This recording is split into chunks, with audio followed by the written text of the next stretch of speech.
कहते हैं। इसका पुराना नाम अगर जानेंगे तो क्या है, नाम गेट है। और मुख्यालय अगर बोलेंगे तो जनेवा है, स्विट्जरलैंड में है। ये जनेवा कहाँ है, स्विट्जरलैंड में है। और क्या स्थापना अगर देखा जाए 1 जनवरी 1995, 1 जनवरी 1995 में इसकी स्थापना हुई थी, ये याद रखिएगा। ठीक है, उसके बाद आगे जस्ट आगे हम चलते हैं। तो इसके बाद अगर पूछेगा कि इसमें WTO में अभी सदस्य की संख्या कितनी है, अगर कहेगा कि बताइए WTO में सदस्य की संख्या कितनी है, WTO में कुल देशों की संख्या, तो याद रखिएगा 164, याद रखिएगा 164। WTO में सदस्यों की संख्या 164, 164। और कहेगा 164वां जो देश है वह देश क्या नाम है, आएगा क्या है कि WTO का 164वां देश का नाम क्या है, WTO के 164वां देश कौन बना, यह क्वेश्चन है। बना है तो आंसर इसका हो जाएगा अफगानिस्तान। क्या हो जाएगा, अफगानिस्तान, जिसकी राजधानी हम जानते हैं। बताइए राजधानी कहां हो जाएगा इसका, काबुल हो जाएगा। ठीक है, ये होगा। यहां पे अभी जो है राज्य नहीं चल रहा है, वह एक प्रकार के वहां अगर माने तो वहां पे अभी चल रहा है, क्या चल रहा है बताइए, तालिबान की सरकार चल रही है। क्या किसकी सरकार चल रही है, तालिबान की। ठीक है, अफगानिस्तान में यानी कि एक आतंकवादी संगठन है, उसी का यानी कि चल रहा है वो हुकूमत। जो था पहले जो राष्ट्रपति सब था भाग गया, ठीक है, उसकी सत्ता को गिरा दिया और अफगानिस्तान में अभी तालिबान की सरकार चल रही है।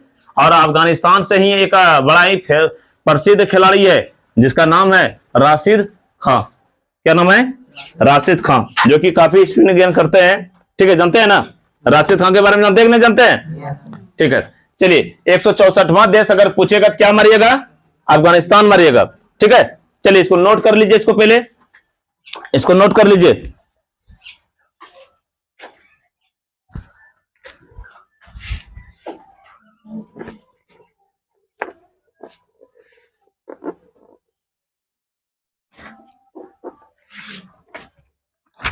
चलिए अगला आपको टॉपिक देते हैं मिश्र धातु। सबको जब बताते हैं तो मिश्र धातु में देखिएगा क्या क्या है, लिखे टॉपिक मारिए मिश्र धातु, टॉपिक मारिए WTO बता दिए। अगला लिखिए मिश्र धातु। आज जितने भी बताएंगे सारा आपको करके मिक्स बताएंगे हम। ठीक है, मिश्र धातु लिखिए, तो मिश्र धातु देखिए इसका कीजिए।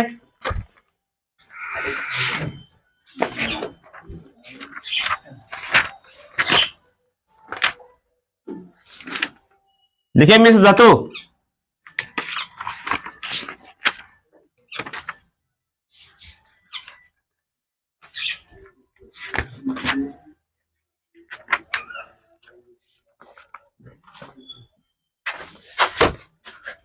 चलिए बेटा इसको अगला आपको साइंस से हम लेकर चलेंगे। आज ये शनिवार है इसलिए आपको सारा चीज समझनी एक टू जेड से बताएंगे। मिश्र धातु से क्या क्या सवाल कर सकते हैं वह सवाल आपको हम बता रहे हैं ऑब्जेक्टिव पर। मिश्र धातु, मिश्र धातु कहते हैं, देखिए मिश्र में क्या होता है, मिला हुआ, यानी कि 2 या 2 से अधिक धातु के समांग मिश्रण, यानी कि कोई उचित मात्रा में मिलाते हैं उससे बने पदार्थ को हम मिश्र धातु कहेंगे। क्या कहेंगे, मिश्र धातु। इसमें क्या होगा, बहुत ऐसे धातु है, जैसे मान लेते हैं पीतल लेते हैं। क्या लेते हैं, पीतल। अगर हम पीतल की बात करें तो अगर इसका पहला एग्जांपल हम लें कि पीतल, 1 नंबर में क्या लें, पीतल। पीतल जो है आपका प्योर नहीं, इसमें देखिए समांग मिश्रण है। कितने धातु का है, 2 धातु का। इसमें 2 धातु को मिक्स करके तब पीतल बनाया जाता है। अगर देखिए यहाँ पे पीतल, एक याद रखिएगा, अगर हम ट्रिक आपको हम एक चीज दे दें तो समझ में आ जाएगा। ठीक है, वो ट्रिक आपको हम दे रहे हैं आज। जैसे याद रखिएगा पीता जी, याद रहेगा, पी से हुआ पीतल, पी से क्या हुआ, ता से क्या होगा, तांबा। क्या होगा, तांबा। अब ये देखिए जी मीन्स हुआ जिंक, जिसको हम कहते हैं क्या कहते हैं, जस्ता कहते हैं। तो बताइए अगर पूछे कि बताइए पीतल किसका किसका मिश्र धातु है तो आप बता सकते हैं, क्या बता सकते हैं कि तांबा और जस्ता का। ये तो आप बता सकते हैं। पीतल किसका किसका मिश्र धातु है? तांबा, यहां पे आ छूट गया ना, तांबा, अब प्लस क्या हो जाएगा? जस्ता हो जाएगा। चलिए एक अगर कहेंगे इसमें परसेंटेज की बात की कितने कितने परसेंट पाए जाते हैं, तो आपको कुल मिलाकर ज्यादा से अधिक आपको मिलेगा 80% मिलेगा कौन? तांबा। 80% कौन मिलेगा? तांबा। और आप जस्ता अगर लेते हैं तो ये 20% रहेगा। और इसमें कोई भी धातु नहीं मिलाते, दो धातु से बनाया हुआ, इसीलिए पीतल जब बाजार में लीजिएगा देखिए महंगा मिलता है कि नहीं मिलता है? पीतल का जरा बर्तन, पीतल का लोटा लीजिएगा जरा, देखिएगा कितना महंगा पड़ता है। तो पीतल आपका जो है याद रखिएगा तांबा और किसका मिश्रण है? जस्ता का। क्या इसमें दिक्कत है? अब एक हम ले लेते हैं, दूसरा ले लेते हैं क्रोमियम। इसके बाद के एक अच्छा धातु इसको माना गया है क्रोमियम को, क्रोमियम या क्रोमियम को नहीं लो, सॉरी नाइक्रोम ले लो। अगर नाइक्रोम की बात किया जाए तो नाइक्रोम का प्रतिरोध अगर देखा जाए तो प्रतिरोध काफी कम होता है, लेकिन इसका गलनांक क्या होता है? काफी उच्च होता है। समझे? जिस तार का प्रतिरोध कम रहेगा वो अच्छा प्रतिरोध तार माना जाता है। जैसे चांदी हुआ, ठीक है, चांदी हुआ आपका, ये तांबा हुआ, इस सब का जैसे लेते हैं तो उसका प्रतिरोध जो होता है वो काफी कम रहता है। और जिस तार का प्रतिरोध कम रहेगा तो वह गलेगा बहुत कम, ठीक है। और अधिक प्रतिरोध वाले तार क्या होते हैं? जल्दी से टूट के नीचे गिर जाते हैं, ठीक है। तो अच्छा तार किसको माना गया है? कम प्रतिरोध वाला को किसको माना गया है? कम। और आपका देखिए घरेलू में जैसे वायरिंग करते तो ज्यादा करके आपको एल्युमिनियम से भी ज्यादा बेहतर कौन होता है? तांबा का तार, ठीक है। तांबा पतला तार से उसे मोटर भी चला लेते हैं, लेकिन दूसरा मोटर दीजिए धुइयां देने लगता है बीच में, देता है ना भाई, उसका प्रतिरोध क्या है? कम रहता है। किसका? तांबा वाला का, इसीलिए ज्यादा वो टिकाऊ रहता है, ठीक है। अब यहां बताते हैं जैसे नाइक्रोम है, नाइक्रोम तार एक जो है, नाइक्रोम एक प्रकार के मिश्र धातु से बना हुआ एक चीज है, और इसका प्रयोग करते हैं विद्युत हीटर में करते हैं। किसमें करते हैं? विद्युत हीटर। विद्युत हीटर के कुंडली जो बना रहता है, कुंडली किसको कहते हैं? विद्युत चूल्हा देखा है, बिजली वाला चूल्हा, वह देखिए जब बना रहेगा उसमें देखिए आपका वो रहेगा, क्या रहेगा? रिंग टाइप का यानी बना रहेगा, जिसको स्प्रिंग कहते हैं, बना रहता है ना। जैसे ये मान लेते कि ये हीटर है मेरा, ये है, तो यहां पे जो ये बना रहता है ऐसे ऐसे बना रहता है, ऐसे, ठीक है। ये जो बना है, ये जो आपका है इस तरह का क्या हुआ, यही तप हो जाता है, पूरा एकदम लाल हो जाता है, ठीक है। और ये आपका हीटर है, इसी पे ऊपर में हम धर देते हैं, खाना पका लेते हैं। तो अब ये क्वेश्चन यहां पाएगा कि विद्युत हीटर में किस तार का प्रयोग करते हैं, तो आंसर हो जाएगा नाइक्रोम। क्या हो जाएगा? नाइक्रोम। विद्यार्थी यहां पे गलती मारते हैं, विद्युत हीटर में यानी विद्युत चूल्हा में हो जाएगा, यानी कि विद्युत इसमें किसका प्रयोग करेंगे? नाइक्रोम का करेंगे। और एक आता है कि बल्ब के फिलामेंट में किसका प्रयोग करते हैं? जो बल्ब रहता है फिलामेंट जो ऐसे ऐसे बना रहता है तार, देखें फिलामेंट, बल्ब जो बना रहता है ऐसे ऐसे, आपका फिरिंग ऐसे ऐसे रहता है कि नहीं रहता है? कभी कभी ये टूट जाता है। ये जो बना रहता है ये याद रखिएगा टंगस्टन से बना रहता है। किसका बना रहता है? टंगस्टन। और टंगस्टन का संकेत क्या है? डब्लू। टंगस्टन का क्या संकेत है? डब्लू। इसका देखिए गलनांक, देखिए कितना खासियत बताते हैं। इसका 3400 लेकर 3500 के बीच गलनांक होता है। सोचिए उतना टेम्परेचर होगा तभी झड़ेगा वो। अच्छा से 2700 टेम्परेचर को अच्छा से हिस्सा लेता है, और जैसे ही बढ़ने लगता है तब धीरे धीरे करके अति होने के कारण इसका फिलामेंट टूट जाता है। और टूटने के बाद आपका गैस क्या हो गया? वो बल्ब क्या हो गया? फ्यूज हो गया, यानी खराब हो गया। तो कहेगा बल्ब के फिलामेंट में किसका प्रयोग करेंगे? टंगस्टन का प्रयोग करेंगे। कहेगा कि विद्युत हीटर में किसका प्रयोग करेंगे? नाइक्रोम का प्रयोग करेंगे। साथ ही साथ अगर ये पूछेगा कि बताइए विद्युत बल्ब में कौन सी गैस भरी जाती है, उसमें गैस भरा जाता है काफी निम्न दाब से, उसमें गैस भरता है, और वह दाब यानी कौन सा गैस है? अक्रिय गैस। कौन है? अक्रिय गैस।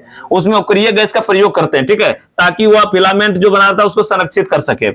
और वो अक्रिय गैस में आपको आर्गन आ जाएगा, हम लिखाए थे हीलियम आता है। आपका अक्रिय गैस कितना लिखाए थे? 6 लिखाए थे। वह गैस को उसमें इंक्लूड करके उसको बनाया जाता है। तो ये बात है। अब यहां आते हैं नाइक्रोम। नाइक्रोम अगर पूछ दे तुमको कि नाइक्रोम बताइए किसका किसका मिश्रण है, तो यहां से इंग्लिश लिखिएगा, देखिए समझिएगा। इसका जैसे लिखते हैं NI, क्या लिखेंगे? NI। और फिर क्या है? क्रोम, CRO, और उसके बाद क्या आ जाएगा बताइए? M। यहीं पे आपका छिपा हुआ है सारा चीज। अब देखिए NI क्या हुआ? निकेल। क्या हुआ इसका? NI को क्या कहेंगे? निकेल। उसके बाद देखिए क्या है? देखो CR क्या हुआ? क्रोमियम। क्या हुआ? क्रोमियम। और उसके बाद देखिए यहां देखिए क्या दिया बताइए? एक आपके पास है, या तो N से निकेल हुआ, सॉरी N से निकेल, और I से आयरन। आयरन किसको कहते हैं बताइए? आयरन किसको कहते हैं? लोहा को कहते हैं। आयरन किसको कहते हैं? लोहा को। और अंतिम देखो क्या आता है, यहां देखिए एम। एम मीन्स होता है मैग्नीज। क्या हो जाएगा? मैग्नीज भी आते हैं, कुछ मात्राओं में आपका मैग्नीज भी मिलेगा। आप यहां से समझिएगा, सबसे ज्यादा आपका यानी कि ये निकेल पाया जाएगा, क्रोमियम पाया जाएगा। 26% आपका इसमें रहता है लोहा, और 2% आपका रहता है क्या? मैग्नीज। ठीक है। और क्रोमियम भी आपका रहता है 12% आपका क्रोमियम रहता है। कितना हो गया देखिए, यहां जोड़ लीजिए। इसके बाद शेष जो रहेगा ये रहेगा, कितना होगा बताइए तो? 26 और 2 28, और 28 और 12 कितना? 40 हो गया ना। इसका मतलब है ये कितना परसेंट? 60। अब अगर पूछे सवाल आपको कि बताइए, पीतल तो बता दिए, तांबा जस्ता बता दिए, नाइक्रोम कहेगा किसका किसका बना होता है? निकेल, नो से निकेल, ये आ है ये ना, आयरन। आयरन मीन्स क्या हुआ? लोहा। और उसके बाद एक क्रो मीन्स क्या हुआ? क्रोमियम। और मो से क्या हुआ? मैग्नीज। ठीक है। अगर पूछेगा नाइक्रोम किसका किसका मिश्रण है, तो निकेल, क्रोमियम, लोहा और मैग्नीज। ठीक है, समझे ये बात? चलिए और एक आपको ले चलते हैं। वह आपको अगर कोशिश करते हैं, एक कासा पूछते हैं। क्या पूछता है? कासा। कासा से देखे हैं? कासा देखे हैं नहीं? क्या यहां दिखाई दे रहा है क्या? देखो तो। चलो अगला हम तीसरा लेते हैं, कासा। आपको 5 तो बताएंगे जो कि काफी इंपॉर्टेंट रहेगा। कासा। कासा अगर पूछेगा क्या परसेंटेज मिटा दें इसको? निकेल 60%, क्रोमियम 12%, लोहा 26% और मैग्नीज आपका 2% हो जाएगा। ठीक है, चलिए इसको हम मिटाते हैं। अब आते हैं आपके पास, क्या क्या लिखाते हैं? कासा। अगर कहेगा कासा के बारे में अगर जानकारी दे कि कासा बताइए किसका किसका मिश्रण है, तो सबसे पहले देखिए कासा में आपका रहेगा तांबा। क्या रहेगा? तांबा। इसमें रहेगा तांबा रहेगा। क्या रहेगा इसमें? तांबा रहेगा।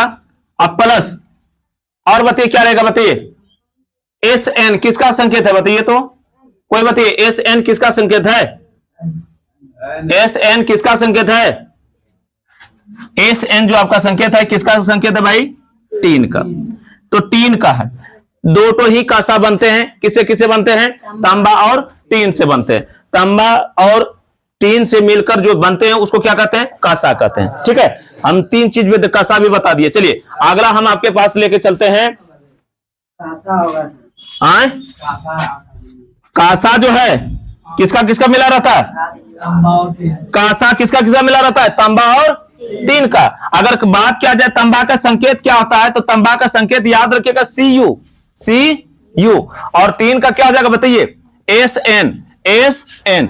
जहां विकल्प आपको देखिएगा Cu प्लस Sn, तो समझ लीजिएगा वह तम यानी कि इसका है। नाइक्रोम का क्या हो जाएगा? Ni, निकेल हो गया। उसके बाद क्रोमियम हो गया, लोहा हुआ, मैग्नीज हुआ, और पीतल आपका हुआ तांबा, और क्या हुआ? जस्ता हुआ। तीनों हमको आशा करते हैं कि तीनों समझ में आ गया होगा। ठीक है, अगर पूछेगा कि पीतल किसका है, तांबा जस्ता बताएंगे।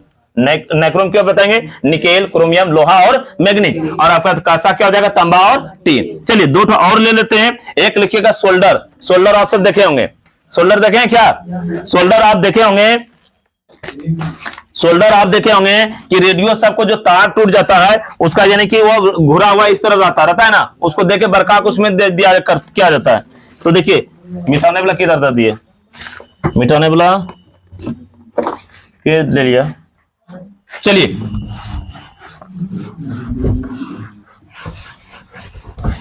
अगला आपके पास लेते हैं सोल्डर। क्या लेते हैं? सोल्डर। तो सोल्डर अगर लेते हैं, नहीं तो सोल्डर के पहले आप लिखिए जर्मन सिल्वर। आपका चैप्टर का है। ठीक है, जर्मन सिल्वर आपका क्लास 9 में है। तो जर्मन सिल्वर पहले हम जिक्र कर देते हैं। जर्मन सिल्वर कहेगा यानी कि जर्मन सिल्वर किसका किसका आपका मिश्र है, यानी कि ये जो बना है ये किसका किसका से यानी कि बना हुआ है। तो देखिए इसमें आपका जर्मन सिल्वर जो बना है आपका 3 चीज से बना है। किससे बना है? 3 चीज से। अगर लेते हैं तो सबसे पहले आप ले लीजिएगा तांबा। क्या रहेगा इसमें? योगदान है तांबा का। ठीक है, और उसके बाद अगर ले तो उसके बाद हो जाएगा Zn। Zn किसको कहते हैं बताइए? जस्ता। किसको कहते हैं? जस्ता। जस्ता को ही कहते हैं जिंक। क्या कहते हैं? जिंक। तांबा, जस्ता और आपका हो जाएगा निकेल। क्या हो जाएगा?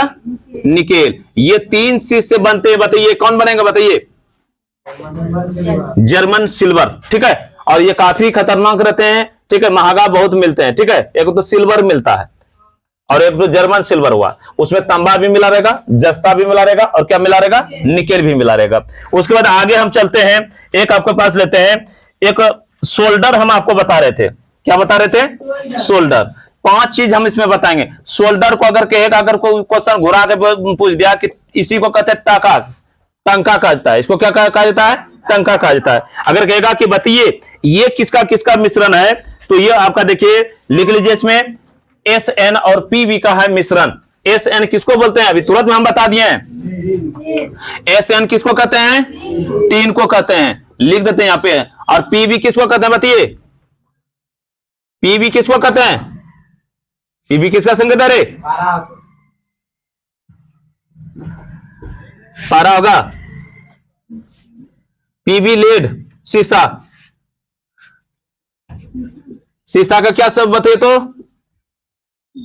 PB, PB पारा होगा क्या रे,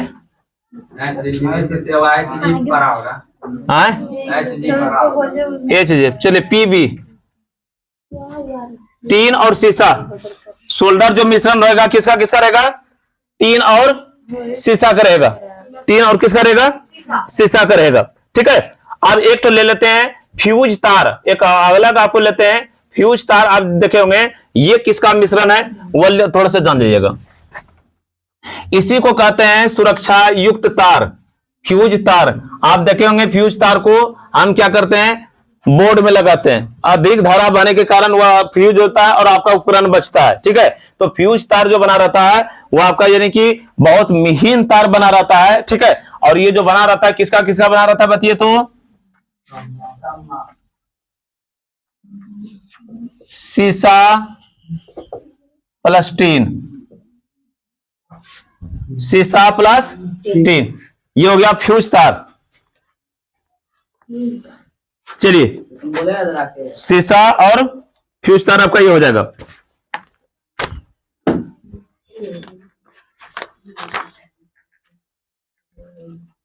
अगला हम टॉपिक चेंज करते हैं और लेते हैं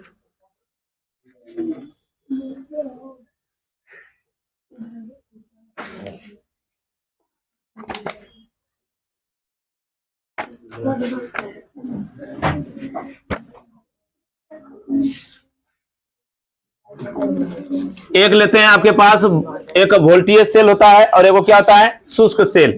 एक होता है वोल्टेज सेल और एक क्या होता है, शुष्क सेल। ये भी आपका यानी कि फिजिक्स से आपको ले रहे हैं। देखिए इसमें क्या अंतर है। सबसे पहले तो आपको जैसे ही आपको मिलेगा तो अधिक देखिए 2 तो श्रेणी आपको पढ़ने के लिए मिलेगा, समझे। 2 तो श्रेणी क्या क्या मिलेगा पढ़ने के लिए, एक मिलेगा श्रेणी क्रम और एक मिलेगा समांतर क्रम, एक मिलेगा श्रेणी क्रम और एक क्या मिलेगा, समांतर क्रम। अब देखिए एक लिख लेते हैं यहां पे श्रेणी क्रम और एक तो क्या बताया आपको, समांतर क्रम। समझिएगा ये चीज, ये जानना बहुत जरूरी है, ठीक है। और आपको ये अंतिम कंपटीशन तक आपको यानी कि महत्व देता है। श्रेणी का क्रम में आपका प्रतिरोध का जो आपका होगा वह ज्यादा निकलेगा, ठीक है, ज्यादा यानी कि आएगा। और समांतर क्रम में प्रतिरोध क्या प्राप्त जो डाटा होता है क्या होता है, कम होता है। इसका क्या होता है संकेत, देखिए क्या होता है। श्रेणी क्रम को हम डिनोटेट करते हैं RS से, ठीक है। और इसका सूत्र क्या हो जाएगा, R1 R2 R3 और यहां डॉट डॉट दे सकते हैं, ठीक है। यही होगा, जितने भी रहेगा उसको सिर्फ जोड़ देंगे, ठीक है। इसका लिख लीजिएगा। और समांतर क्रम का सूत्र क्या हो जाएगा, इसी को कहते हैं RP कहते हैं। क्या कहते हैं इसको, RP। उसको कहते हैं RS कहते हैं, इसको क्या कहते हैं, RP कहते हैं। और इसका सूत्र देखिए क्या हो जाएगा, 1/R1 1/R2 1/R3 और डॉट डॉट हो जाएगा। दोनों फॉर्मूला का आप नोट पे लिख लीजिए, यहां दोनों चीज को आप नोट कीजिए यहां।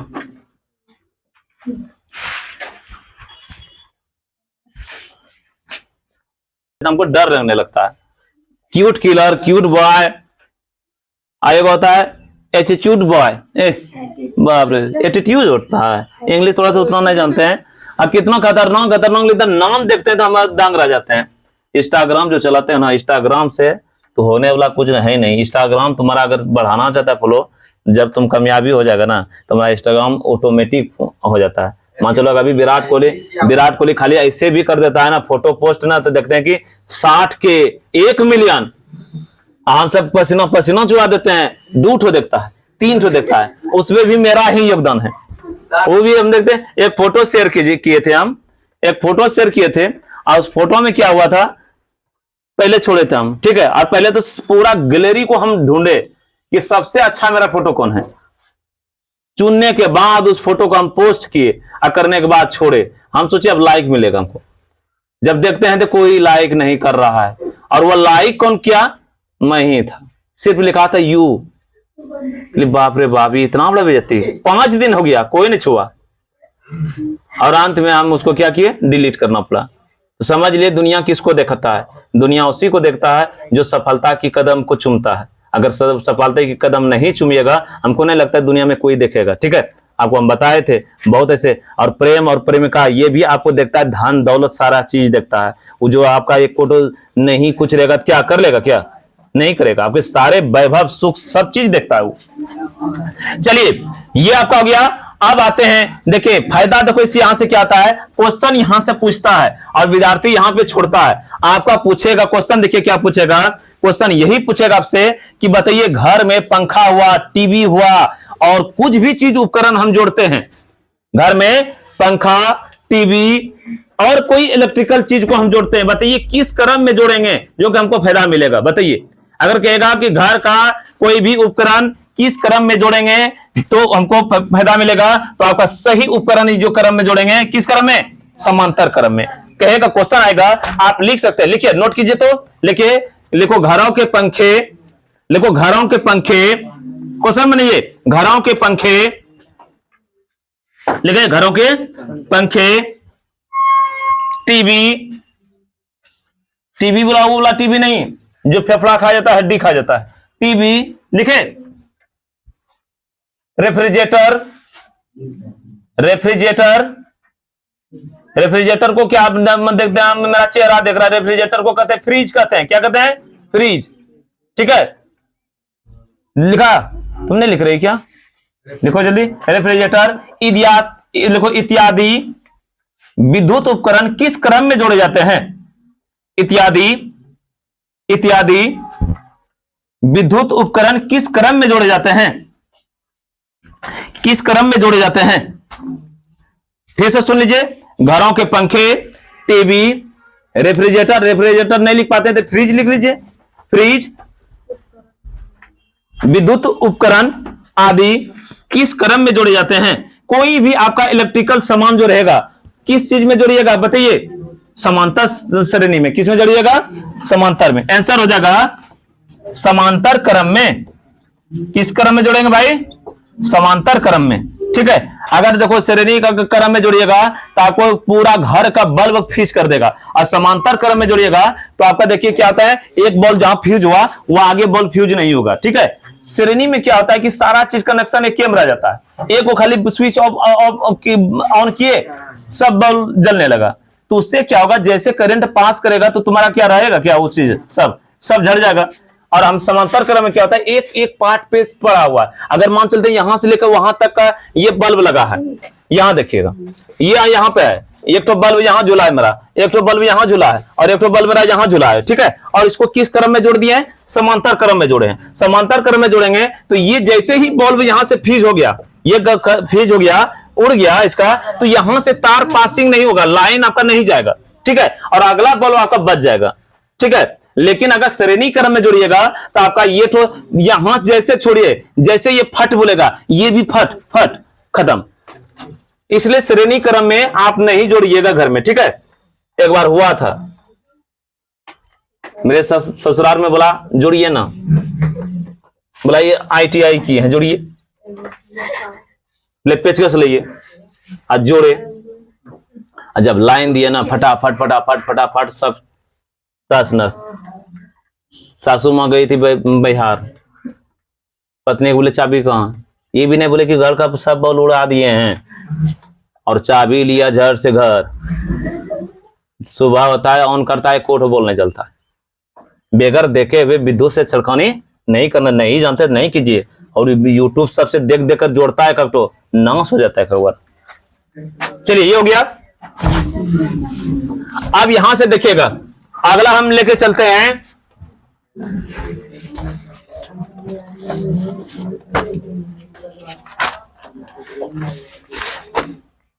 एक, लिखिएगा, लिखो विभिन्न, यहां से भी क्वेश्चन आते हैं, लिखिएगा विभिन्न, और याद कर लीजिएगा इसको, विभिन्न। जब तक याद नहीं कीजिएगा छापने से कोई फायदा नहीं है, आपको याद करना पड़ेगा। लिखिए विभिन्न, विभिन्न माध्यमों में प्रकाश की चाल, आप खुद बताइएगा भी, प्रकाश की चाल।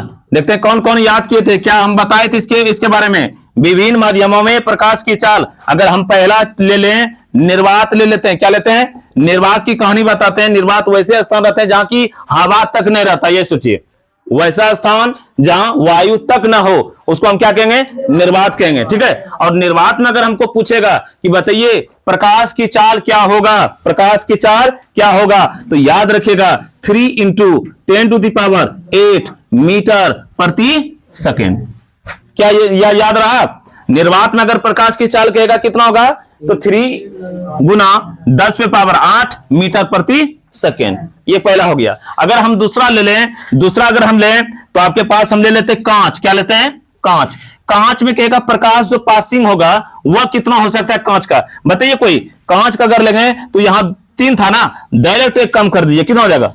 2। इस पे पावर बैठा दीजिए, वही 10⁸ कितना? 8 मीटर प्रति सेकेंड। ये भी आपका आंसर हो गया। ये सारे आपको जो आगे आइएगा, जो क्लास में जाइएगा, उसमें आपको बहुत फायदा मिलेगा। पूरा आपका एक नंबर छपा हुआ है वहां पे। ठीक है। चलिए ये हो गया। उसके बाद लेते हैं, एक है तारपीन का तेल। क्या है? तारपीन का तेल में जो प्रकाश का चाल कितना होता है? तारपीन के तेल, तारपीन का तेल अगर कहेंगे तो इसमें क्या आता है? 0.4 अधिक बढ़ता है इससे, कांच से। तो यहां भी याद रखिएगा 2.04 × 10⁸ मीटर प्रति सेकेंड। ये भी आपका हो गया। आगे चलते हैं, अगला हम लेते हैं, उसके बाद एक जल छोड़ दिए हैं जिसको कहते हैं वाटर। ठीक है। जल लेंगे तो जल में भी आपका आगे चला जाएगा। क्या दिखाई दे रहा है यहां से? देखो तो, जल में प्रकाश की चाल, प्रकाश की चाल, या तो जले लिख लीजिए खाली, यहां जगह 2.25 × 10⁸ मीटर प्रति सेकेंड। ये भी जान गए, जल में भी जान गए। आगे चलते हैं, आगे आपके पास है नायलॉन और रॉक साल्ट। ये दोनों आपका सेम है, दोनों एक ही जगह हम लिख देते हैं।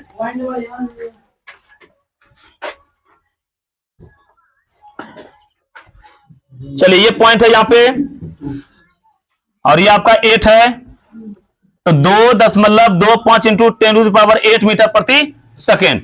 अब आते हैं, एक 2 चीज हम बताए जो कि सेम होता है। एक क्या बताए? रॉक साल्ट और नायलॉन, नायलॉन। ये दोनों का अगर पूछेगा कि बताइए प्रकाश की चाल रॉक साल्ट और नायलॉन में क्या होगा, तो याद रखिएगा, एक ही याद रखिएगा, 1.96 × 10⁸ मीटर प्रति सेकेंड। ये आपको इतना याद करना है। ठीक है।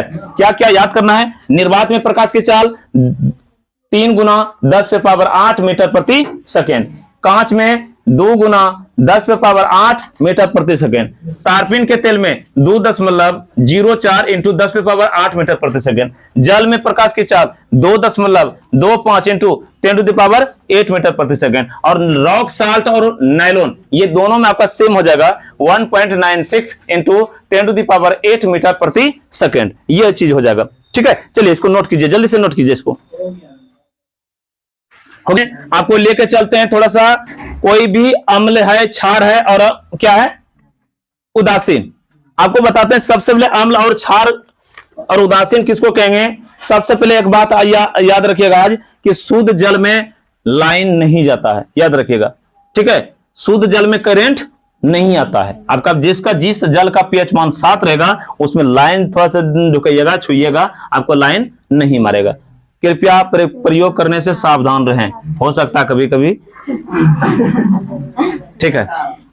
एक तो लिखा था, एक मौलवी साहब था, एक किताब उल्टाया था और किताब में लिखा हुआ था कि अपनी दाढ़ी को लालटेन के पास ले जाने से किस्मत बनता है। उसने सोचा किस्मत मेरा बहुत दिन से फटा है, नहीं बन रहा है, आज तक लगते हैं। और उसने, उसके पास लालटेन नहीं था, लैंप था। क्या था? लैंप। लैंप जानते हैं? लैंप खाली शीशा लगता था वो पहले, ठीक है। और उसने क्या किया, लगा दिया कहाँ? लैंप के पास दाढ़ी। बेचारा का पूरा दाढ़ी मूछ जितना था सब यानी जल गया, काला भूत हो गया, किस्मत बन गया। बहुत ऐसे ऐसे चीज रहते हैं जो चुटकुले के अनुसार रहते हैं। हम आपको बोले कि शुद्ध जल में लाइन पास नहीं होता है, वैज्ञानिक बोल रहे हैं, ठीक है। हो रहा है कि नहीं हो रहा है हम ये बात नहीं जानते, लेकिन लिखा हुआ है कि शुद्ध जल में लाइन पास नहीं होता है। आपका आम्ल उससे नीचे रहेगा रेंज में, उसमें होता है। एक क्वेश्चन आएगा 10वां में कि कहेगा कि बताइए शुद्ध जल में विद्युत धारा क्यों नहीं प्रवाहित होता है, ये क्वेश्चन है उसमें, ठीक है। लेकिन प्रैक्टिकल किया नहीं, आप सब भी नहीं कीजिएगा, ठीक है। पहले अच्छा से देख लेंगे हम, तब आपको बताएंगे, हम कीजिए। चलिए अब क्या हुआ, प्रैक्टिकल तुम करो भाई, प्रैक्टिकल मेरे पास समय नहीं है। पहले हम नहीं करेंगे, तुम ये सब कर लो, प्रैक्टिकल कर लेगा, ठीक रहेगा ना।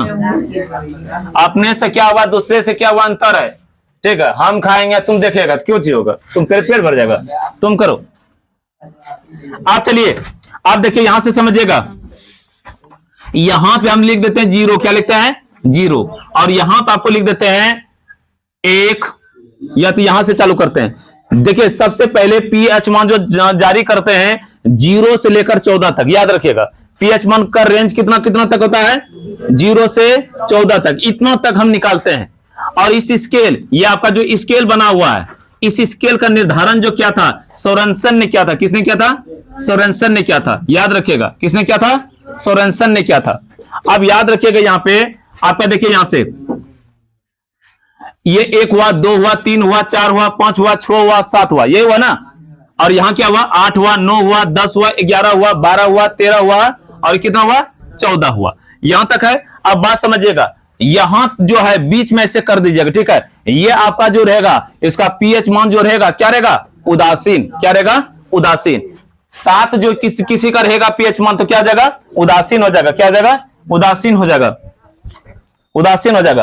और अगर जैसे ही 7 से कम जाइएगा, 7 से कम, इधर जितना रहेगा वह तुम्हारा रहेगा, क्या रहेगा, अम्ल। क्या रहेगा? अम्ल। और जैसे ही 7 से उधर जाइएगा, ये क्या रहेगा आपका, क्षार। क्या रहेगा? क्षार रहेगा। क्या क्लियर हुआ? 7 जो रहेगा उदासीन, 7 से कम इधर रहेगा तो क्या रहेगा, अम्ल। और अगर यहां इधर 8 से अधिक रहेगा तो वह क्या रहेगा, क्षार रहेगा, ठीक है। इसी से अर्थ जानिए, आप नोट में लिख सकते हैं इस जगह कि उदासीन का कितना, 7, और उसके बाद क्षार का कितना, 7 से अधिक। चलिए, और एक है क्या लिखा है, अम्ल। अम्ल का क्या आ जाएगा, 7 से क्या जाएगा, कम। जो लिख लिए हैं, देखिए आगे हम क्या बताते हैं।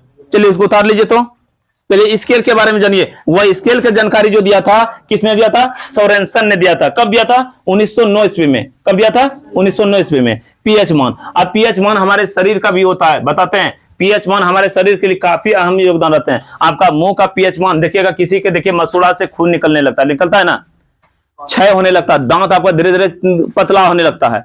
जिसका मुंह का पीएच मान 5.5 से कम होने लगता है, उसका दांत धीरे धीरे क्या होता है, क्षय होने लगता है, पतला होने लगता है, ठीक है। इसीलिए भाई बताते हैं, आप बीच बीच में आंवला का प्रयोग कीजिए और अपना जो पीएच स्केल आपका यानी कि शरीर का बनावट है उसको यानी बरकरार रखिए। बहुत व्यक्ति का पीएच मान कम हो जाता है, कम होने के बाद क्या होगा, बहुत तरह की बीमारी होगा। और अधिक भी उतना नहीं होना चाहिए, अधिक होगा ना तो खून को क्या करेगा, फाड़ देगा, समझे। इसलिए देखिएगा मम्मी सब क्या करते हैं, अचार और खट्टा चीज खाने से थोड़ा सा परहेज करवाता है।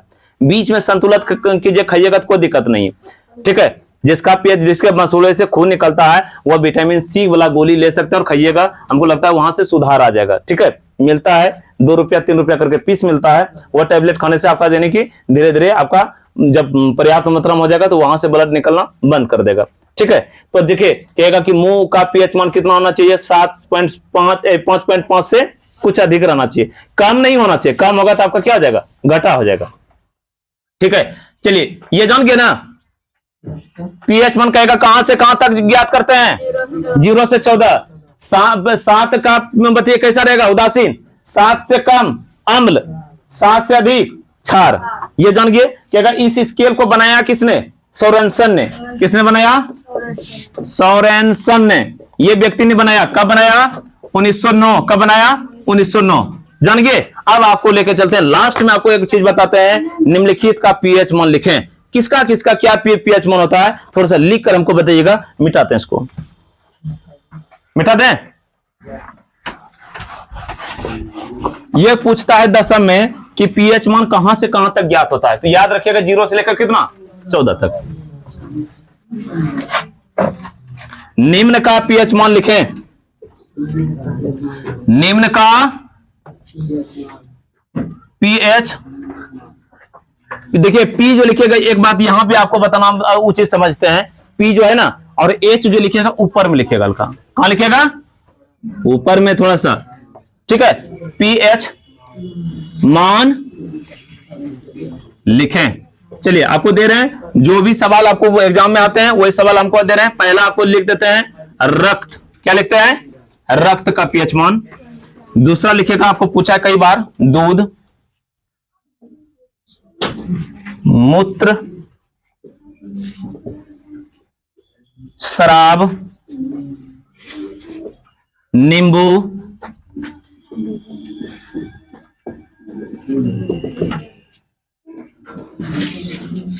नींबू हो गया, समुद्री जल, समुद्री जल, शुद्ध जल, शुद्ध जल। दूध लिखे हैं क्या?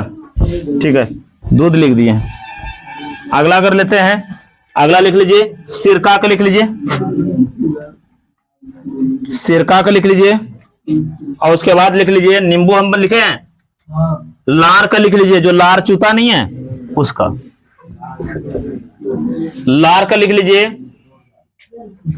बस यही इतना तक लिखिए, जल्दी से इसको नोट कीजिए, इसको जल्दी से नोट कीजिए। कह रहे हैं कि निम्नलिखित में बताइए कि पीएच मान क्या होगा, पीएच मान क्या होगा। ठीक है, तो पीएच मान क्या होगा अभी आते हैं, देखिएगा एक झटके में उतार लिए सब। रक्त है, दूध है, मूत्र है, शराब है, नींबू है, समुद्री जल है, शुद्ध जल है, और सिरका है, और अंतिम क्या है? लार। ठीक है, लार में टैलिन एंजाइम पाए जाते हैं। क्या पाए जाते हैं? टैलिन। ठीक है, वही जैसे खट्टा खट्टा खाते हैं ना, तो धीरे धीरे उसको लार को घिंचता है और आपका चूने लगता है। देखिएगा कि खट्टा चीज जाके खाली जी निकाल कर रखिएगा, आपका छर छर चुएगा। ठीक है, हाँ बगल हो जाते हैं, इधर आ जाते। हाँ, आज कुछ मात्रा में ठंडा है ना रे? हाँ गर्मी है, गर्मी है, पंखा नहीं लेते हैं क्या? देखिए एक बताते हैं, पढ़ने वाला को गर्मी चल आता है रे, तुम्हारा ध्यान गर्मी पे क्या?